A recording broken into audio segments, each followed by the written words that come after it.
வணக்கம். பசுமை சாரல் அலைவரிசை உங்களை அன்போடு வரவேற்கிறது. இந்த சேனலுக்கு நீங்கள் புதிய நண்பர்களாக இருந்தால் மறக்காமல் சப்ஸ்கிரைப் பண்ணுங்கள். கூடவே கீழே இருக்கிற பெல் பட்டனையும் அழுத்துங்கள். பசுமை சாரல் நண்பர்களுக்கு பசுமை வணக்கம். இன்றைய தினம் நம்ம எங்கே வந்திருக்கோம் அப்படின்னாக்கா, கள்ளக்குறிச்சி மாவட்டம் புதுப்பட்டு கிராமத்தில் இருக்கக்கூடிய ராமசாமி ஐயாவை தேடிட்டு தான் வந்திருக்கிறேன். ராமசாமி ஐயாவை எங்கே பார்த்தேன் அப்படின்னாக்கா, சீனி குடிகாடு, தஞ்சாவூர் மாவட்டம் சீனி குடிகாட்டில் இருக்க வேளாண் முற்றம் ஆண்டு விழாவில் வந்து நான் அவரை சந்தித்தேன். இது மாதிரி உங்கள் சேனல் நான் தொடர்ந்து பார்த்துட்டு இருக்கிறேன், ஒரு முறை எங்கள் தோட்டத்துக்கு வாங்கய்யா அப்படின்னு சொல்லிட்டு கிட்டத்தட்ட ஒரு வருடத்துக்கு முன்பு இந்த அன்போடு 2 வருஷம் ஆகுது. 2 வருடத்துக்கு முன்பு ஒரு அன்போடு அழைப்பு அந்த சீனி குடிகாடு கிராமத்தில் அழைப்பு விடுத்தாங்க. நானும் தஞ்சாவூர் மாவட்டத்திலேருந்து நம்ம வரணும்னு நினச்சிக்கிட்டு இருந்தேன். வரும்போது சூழல் ஏற்படலை. இன்றைய தினம் வந்து கள்ளக்குறிச்சிக்கு மகேந்திரா டிராக்டர் ப்ரொமோஷனுக்காக வர வேண்டிய சூழல். அவங்க நம்மளை கூப்பிட்டாங்க. சரி, அப்போ அவங்க கூப்பிட்ட உடனே அடுத்த அந்த ஃபோனை கட் பண்ணிட்டு ஐயாவுக்கு ஒரு ஃபோன் பண்ணிட்டேன். இது மாதிரி நான் வர்றேன், கொஞ்சம் காத்திருங்க ஐயா அப்படின்னு சொல்லிட்டேன். ரொம்ப வேலை நெருக்கமாக இருந்த போதிலும் கூட ஐயாவை பார்க்கணும் அப்படின்னு சொல்லிட்டு அந்த நிகழ்வை முடிச்சுக்கிட்டு கிட்டத்தட்ட ஒரு 200 கிலோமீட்டர் ட்ராவல் பண்ணிவிட்டு ஐயாவை சந்திக்கலான்னு வந்தேன். பஸ்ஸை விட்டு இறங்கும் போது எனக்காக காத்திருந்து என்னை அவங்க தோட்டத்துக்கு அழைச்சிட்டு வந்தாங்க. தொடர்ந்து இந்த வீடியோவை பாருங்கள், அவங்க என்ன சொல்கிறாருன்னு கேளுங்க, உங்கள் கருத்துக்களை பதிவிடுங்கள் நண்பர்களே. கள்ளக்குறிச்சி மாவட்டம், இது வில்லேஜ் வந்து புதுப்பட்டு கிராமம். என் பேர் வந்து ராமசாமி. நான் 2020 நான் வந்து இயற்கை விவசாயம் பண்ணிட்டு வரேன். இயற்கை விவசாயம் எப்படி பண்ணிட்டு வரேன்னாக்கா, நான் இங்கே கிடைக்கிற வந்து கொட்டமுத்து புண்ணாக்கு, மல்லாட்டை புண்ணாக்கு, எள்ளு புண்ணாக்கு, இந்த மாதிரி புண்ணாக்கு பார்த்து வாங்குவேன். அடுத்தது வந்து சாணம்ன்றது சொல்லி எரு வாங்கிட்டு வந்து போடுவேன். இந்த மாதிரி போட்டு கரும்புக்கு நான் அந்த மாதிரி தான் கொண்டுட்டு வந்தேன். அந்த கரும்பு கொண்டுட்டு வரும்போது ஒரு ஏக்கருக்கு 80 டன் 100 டன் வெட்டி கொடுத்தேன் ஐயா, இயற்கையில் பண்ணும்போது.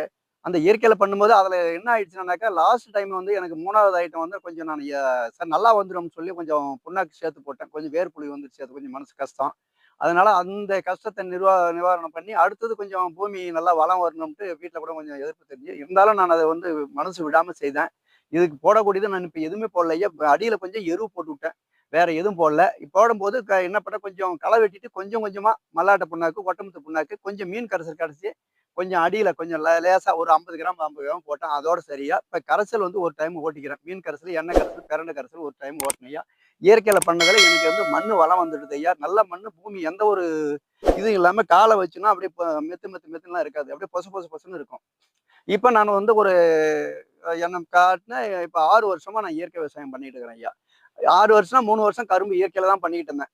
அதாவது நான் சொட்டு நீர் போட்டேன்னா, சொட்டு நீர்ல வந்து நான் இயற்கை மூலியமா தான் எல்லாத்தையும் ஊற வச்சு அது எப்படி நான் பண்ணேன்னா, அந்த ஒரு 3 வருஷத்துக்கு முன்னே நானேவோ பண்ணிக்கிட்டு இருந்தேன். யூடியூப்ல பார்த்து யாரையும் பார்க்கல. அப்புறம் வந்து 2024ல மகேந்திர மணிவாசன் சொல்லிட்டு பெரம்பலூர்ல இருந்து அவர் வந்தார். அவரை அறிமுகப்படுத்தி அவர் பேசினேன். அப்புறம் அவர் மூலியமா கொஞ்சம் வந்து சில இதெல்லாம் அவர் சொல்லி கொடுத்தாரு. இப்போ நாங்கள் வேளாமுற்றம்னு ஒரு அமைப்பு வச்சிருக்கிறோம். அது வந்து லைவ் ஒன்று வந்து விடிய காலம் பார்த்தீங்கன்னாக்கா 4 to 1 மணி நேரம் நாங்கள் ஒரு லைவ் ஒன்று வச்சிருக்கிறோம். அந்த லைவ் வந்து நாங்கள் பார்ப்போம். எங்களுக்கு வந்து ஒரு ஆசனா இருந்து அவர் சொல்லி கொடுத்துட்டு வராரு. அவர் சொல்லி கொடுத்துக்கிற மாதிரி நாங்களும் வைப்பட்டுக்கிட்டு கொஞ்சம் கொஞ்சம் தெரிஞ்சும் தெரியாதவர் எங்களுக்கு நாங்கள் இல்லைன்னா சந்தேகத்தை கேட்போம், அவர் சந்தேகத்தை சொல்லுவாரியா. நான் எதுவுமே வந்து கடலை போட்டிருந்தேன். கடையிலையும் அந்த மாதிரி தான் ஒரு டைம் மீன் கரைசல், எண்ணெய் கரைசல், பிரண்டை கரைசல் ஓட்டினேன். அடுத்தது வந்து வெறும் மீன் கரைசல் மட்டும் ஓட்டணுங்க ஐயா. எந்த ஒரு பூச்சி புழுவோ எதுவும் கிடையாதுங்க ஐயா. அது இயற்கையில என்ன காரணம் அப்படின்னாக்கா, இயற்கையை வந்து இவங்க கெமிக்கல் பண்றதுனால அவங்கள கூப்பிடுற மாதிரி ஆகுது. எங்க இயற்கையில இருக்கிறத வரமாட்டாங்க. நாங்க வர்றதுக்கு முன்ன எதிர்ப்பு கொடுக்குறோம். அந்த என்னமோ தெரியல, எங்க கவுல் அடிக்குது, எங்கிட்ட அது வரதில்லை ஐயா. அதனால நாங்க மீன் கரைசல் சரியான ஸ்மெல் வரும், பிரண்டை கரைசல் அடிச்சாலும் ஸ்மெல் வரும். அதே மாதிரி எங்க வாசனை வந்து கொஞ்சம் கூப்பிட்டு தொலைவுக்கு போவோம். எங்களுக்கு உடம்புக்கு எந்த ஒரு பூமிக்கும் எந்த ஒரு கெடுமையும் கிடையாது. நான் ஒரு 4 பொய்திரியும் ஓட்டினா கூட எனக்கு அந்த மிஷின்ல எனக்கு எந்த வந்து உடம்புக்கு வந்து கெடுதல் கிடையாது. நான் பொட்டா போயிருங்க ஒரு 40 50 டைம் கூட ஓட்டுவேன். அதனால எனக்கு எந்த கடுமையும் ஆகுது ஐயா. சரிங்க ஐயா. இப்போ வந்து நீங்கள் வந்து இந்த மரவள்ளி பயிர் நடவு பண்ணியிருக்கீங்க. இப்போ இது எத்தனை மாதம் பயிர் இது? இது 12 மாதம் பயிர் ஐயா. இன்னும் எவ்வளோ நாளில் அறுவடைக்கு வரும்? இது தை மாதம் அறுவடை வருங்க ஐயா. சரி, இப்போ நட்டு எத்தனை மாதம் ஆகுது? 6 மாதம் ஆகுது ஐயா. சரி, இந்த 6 மாதத்துல நீங்கள் சொன்ன பிரண்டை கரைசல், மீன் கரைசல், எண்ணெய் கரைசல் கொடுத்தீங்க. ஒரு டைம் தான் கொடுத்தேன். ஒரு தடவை தான்? ஒரு தடவை தான். அது வந்து நாங்க ஏல இது வந்து என்ன பண்ணோம்னாக்கா, இலைப்பேனுன்னு வரும், செம்பேனுன்னு சொல்லுவோம். அதுவும் கண்ட்ரோல் ஆயிடுச்சு ஐயா. இதுல வந்து சப்பாத்தி ஒவ்வொன்று வரும், அப்படியே முடக்கு முடக்கா வரும். இதுல வந்து முடக்கு மாதிரி வரும். ம். அது சப்பாத்தி பூச்சின்னு எதுவுமே இல்ல. இல்ல இது பாத்தீங்கன்னா ஐயாவுக்கு தெரியும்.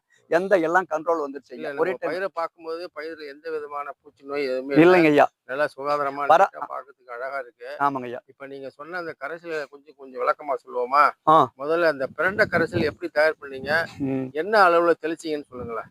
பிரண்டை கரைசல் வந்து 4 கிலோ பிரண்டை, ஆ. 4 கிலோ சோத்து கத்தாய போடணும் ஐயா. 1 கிலோ வசும்பு தூள் அதை மிஷின்ல விட்டு அரைச்சி கொண்டுட்டு வந்து போட்டு 40 நாள் அதை பதம் பண்ணணும். ம். 40 நாளானா பதம் வந்துருங்க ஐயா. ம். 1 லிட்டருக்கு 30 மில்லி, ம். 15 லிட்டருக்கு 450 மில்லி ஒரு டேங்க் ஊத்தணும் ஐயா. அதே மாதிரி மீன் கரைசலும் 30 மில்லி தான் 1 லிட்டருக்கு. 30 மில்லி போட்டோம்னா ஒரு 15 லிட்டர் டேங்க், அதுவும் நாங்க 450 மில்லி தான் ஊத்துவோம். எண்ணெய் கரைசல் 5 மில்லி. அப்ப 5 மில்லி போடுவோம் ஒரு இதுக்கு, லிட்டருக்கு. 5 மில்லினாக்கா வந்து அது 75 மில்லி போடுவோம் ஐயா. இது 3யும் கரைச்சு 3 கலந்து நாங்க அடிச்சோம்னா எதுவுமே கண்ட்ரோல் ஆயிடும் ஐயா. சரி. இப்ப இந்த பிரண்ட கரைசல், எண்ணெய் கரைசல், மீன் மீன் கரைசல் கரைசல் மூணுத்தையும் ஒரே கலந்து அடிப்பீங்களா? கலந்து அடிக்கலாம் ஐயா. கலந்து அடிப்பீங்களா? எந்த இப்ப இந்த மரவள்ளி பயிருக்கு ம். எந்தெந்த நாட்கள்ல நீங்க தெளிச்சீங்க அதை சொல்லுங்க. இது வந்து ஒரே டைம் மட்டும் தான் தெளிச்சோம். நம்ம வந்து எதிர்ப்பு இதுல நோய் இருந்தா தான் தெளிக்கணும்னு பார்ப்போம். ஆ. நோய் வரலையா. சரி. ஒரே டைம் தெளிச்சதோட சரியாயிடுச்சு. ஒரு ஒரு டைம் தடவை தான் தெளிச்சேன். தான் ஒரு தெளிச்சீங்களா? டைம் தான் தெளிச்சேன். பயிர் நல்லா பூச்சி நோய் இல்லாம சுகாதாரமா இருக்கு. சுகாதாரமா இருக்கு ஐயா. சரிங்கய்யா. இப்போ உங்களுக்கு வந்து பாசனம் எப்படி உங்களுக்கு? பாசனம் அதுக்கு முன்னே கிணத்துல தண்ணி இருந்தது. சரி, பாசனமா பாசனம். சரி. இப்ப தண்ணி வறட்சி கம்மியா இருக்கு. ஆ. போர் மூலியமா ஆழக்குள கிணறு போர்ன்னு சொல்லுவோம். ஆ. 800 அடி போர் இருக்கு. ஆ. அந்த போர்ல எடுத்து அப்படியே இப்ப கொஞ்சம் ஒரு 2 காலா பாய்ச்சிருக்கிறேன். போர் பாசனமா தண்ணி போர் விடுறீங்க. பாசனமா தான் இப்ப சரி. பாசனம். பாசன நீர்ல ஏதாவது கரைசல் இது வரையும் இல்ல இது கரைச்சிருக்கீங்களா? வரைக்கும் எதுவுமே இல்லையா. பாசனம் மட்டும் தான் பண்றீங்க. பாசனமே தான். ஆஹா. தண்ணி தான் வர பற்றாக்குறை அவசரம். பாசனத்துல நான் எதுவும் இல்லைங்க ஐயா. சரிங்க. அதாவது வந்து இந்த மரவள்ளி கிழங்குக்கு பல விவசாயிகள் பல இடங்கள்ல வந்து நிறைய ரசாயன உரங்கள் போட்டு தான் இந்த அளவுக்கு பயிரை வளர்த்து கொண்டு வருவாங்க. ஆனா நீங்க வந்து எந்த விதமான ரசாயன உரங்களும் கொடுக்காம இயற்கை கரைசல்களையும் ஒரு முறை தான் தெளிச்சிருக்கீங்க. அந்த 3 கரைசலும் ஆமா. நல்லா பயிர் வளர்ந்துருக்கு. ஆமா. என்ன காரணங்கய்யா? அதை கொஞ்சம் விளக்கமா சொல்லுங்களேன். ஒண்ணு காரணம் இல்லையா. ஆ. பூமிக்கு வேணுன்ற சத்து இந்த நாங்க பாத்தீங்கன்னாக்கா பலதானியம்னு ஒண்ணு இருக்கு. ம். அதுல எல்லாத்தையும் கொஞ்சம் போட்டு முதல்ல பூமியை வளப்படுத்துவோம். சரிங்க. பூமி அவங்க சாப்பிடுற அளவுக்கு சத்து கொடுத்தோம். போன வருஷம் கூட விதைச்சிருந்தேன். சரி. அது நல்லா வந்து போட்டு அடிச்சு வயல் நெல்லு பயிர் வச்சிருந்தேன். ம். இப்ப அந்த நெல்லு பயிர்ல ஓட்டி என்ன பண்ண நல்லா கொஞ்சம் எருவு ஆப்பிடுது. ஆ. கொஞ்சம் கொஞ்சம் தான் போட்டேன். இதெல்லாம் தான் எருவா போடல. ஆ. இந்த பரம் மட்டும் கொஞ்சம் எருவு போட்டேன். அவ்வளவுதாங்க ஐயா. இதுல நான் கடைச்சது மீன் கரைசல் கொஞ்சம் கலந்து போட்டது ஒரே ஒரு டைம் களை வெட்டிட்டு கொஞ்சம் கொஞ்சம் ஒரு 50 கிராம் அளவு தான் இப்போ இருக்கும். ஆ. மல்லாட்டை புண்ணாக்கு, தேங்காய் புண்ணாக்கு, எள்ளு புண்ணாக்கு. ம். எள்ளு புண்ணாக்கு இன்னும் வீட்டுல பாத்தீங்கன்னா ஒரு 300 கிலோ வச்சிருக்கிறேன் வீட்டுல. ம். இப்ப தேங்காய் வந்து நான் குறிஞ்சிப்பாடின்னு சொல்லிட்டு போயிட்டு அங்கதான் எடுத்துட்டு வந்தேன். ம். எடுத்துட்டு வந்து அரிசி எடுத்துட்டு வந்தேன் ஐயா. கடல புண்ணாக்கு தான் நான் அதிகமா யூஸ் பண்ணுவேன். இங்க லோக்கல்ல கிடைக்கும் எனக்கு புண்ணாக்கு ஐட்டம் எல்லாமே. சரி. நான் லோக்கல்ல தான் வாங்கிக்கிறது. ஆ. இதெல்லாம் கலந்து மீன் கரைசலை ஊட்டி தொழு உரமா ரெடி பண்ணுவோம் ஐயா. ஆ. தொழு உரமா ரெடி பண்ணோம்னாக்கா தொழு உரம் ஒரு 3 நாள் இருந்த உடனே அது நல்லா கதகதப்பாயிடும். ஆ. நல்லா உப்புமா மாதிரி இருக்கும். ஆ. அதை எடுத்து தான் நாங்க போடுவோம். ஓ, எல்லா அப்ப மண்ணுல கொஞ்சம் வச்சிருக்கீங்க. அதாவது புண்ணாக்கு, மீன் கரைசல் இதுல வந்து புண்ணாக்கு எல்லாமே நொறுக்கி கலக்கணும் ஐயா. ஆ. கலந்து அதுவும் கூட மீன் கரைசல் ஊத்தணும். ஆ. இப்ப ஏக்கருக்கு 20 லிட்டர் போடுவேன். சரி, அது இப்ப இதுல எதுவும் போடல. சரி. 20 லிட்டர் போடுவேன் ஐயா. ஆ. இப்ப இதுக்கிறது பார்த்தா என்ன மிஞ்சுது பயங்காட்டுது. ஆ. இது அதிகமாயிடுமான்னு சொல்லி இந்த மாதிரி நான் சாப்பாடு கொடுக்க மாட்டேன் இதுக்கு. சரி. இது எனக்கு வேணான்னுது. ஆ. அதனால சாப்பாடு எனக்கு வேண்டாம். எனக்கு மண்ணுக்கு எனக்கு போதுமான சத்து எனக்கு இருக்குதுன்னு சொல்லுதுங்க ஐயா. சரி. எனக்கு பார்த்தாவே தெரியுது. சரி. ம். சரி. இல்ல நீங்க வந்து இப்ப இந்த அளவுக்கு பயிர் வளர்ந்து இருக்கிறதுக்கு என்ன காரணம்னு நீங்க நினைக்கிறீங்க?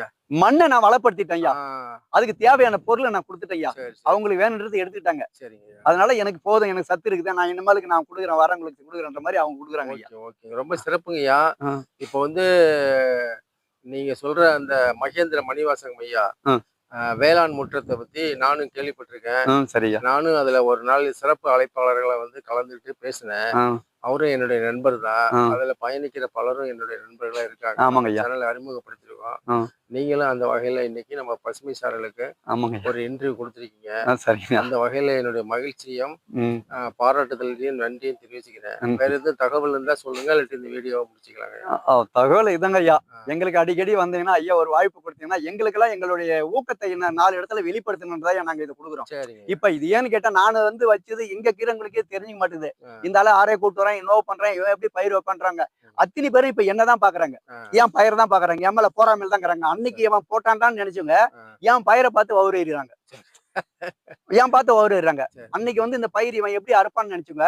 இன்னைக்கு என்னுடைய பயிரை பார்த்து ஆத்திரப்படுறாங்க. ஏன்னு கேட்டீங்கன்னா இயற்கையில எப்படி பண்ண முடியும் இவனால அப்படின்னு சொன்னாங்க. இன்னைக்கு என்னுடைய பயிரை பார்த்து அவங்க வந்து கொஞ்சம் அவசரப்படுறாங்க. சரி. இவன் எதுவுமே பண்ணாத இந்த அளவுக்கு கொண்டு வந்துட்டானே ஆ, அப்படின்றதாங்க ஐயா. ரொம்ப மகிழ்ச்சிங்க ஐயா. ரொம்ப மகிழ்ச்சி. சரிங்க. கடைசியா இப்ப நம்ம சேனல்ல ம். வீடியோ பதிவேற்றம் பண்ணோம்னா ம். நிறைய விவசாயிகள் வீடியோவை பார்த்துட்டு இன்னும் நம்ம அவர்கிட்ட பேசணும் அப்படின்னு சொல்லி ஆசைப்பட்டு சரிங்க ஐயா. பேசுவாங்க.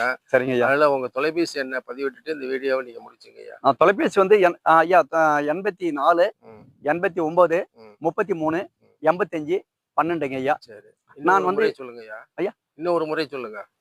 84 ம். 89 ம். 33 85 12. இன்னும் ஒரு நம்பர் சொல்லிடுறேங்க. நான் 2 சொல்லுங்க. நம்பர் வச்சிருக்கேன் ஐயா. சொல்லுங்க. 94 ம். 86 78 75 13 ஐயா. நன்றிங்க ஐயா. நன்றிங்க ஐயா.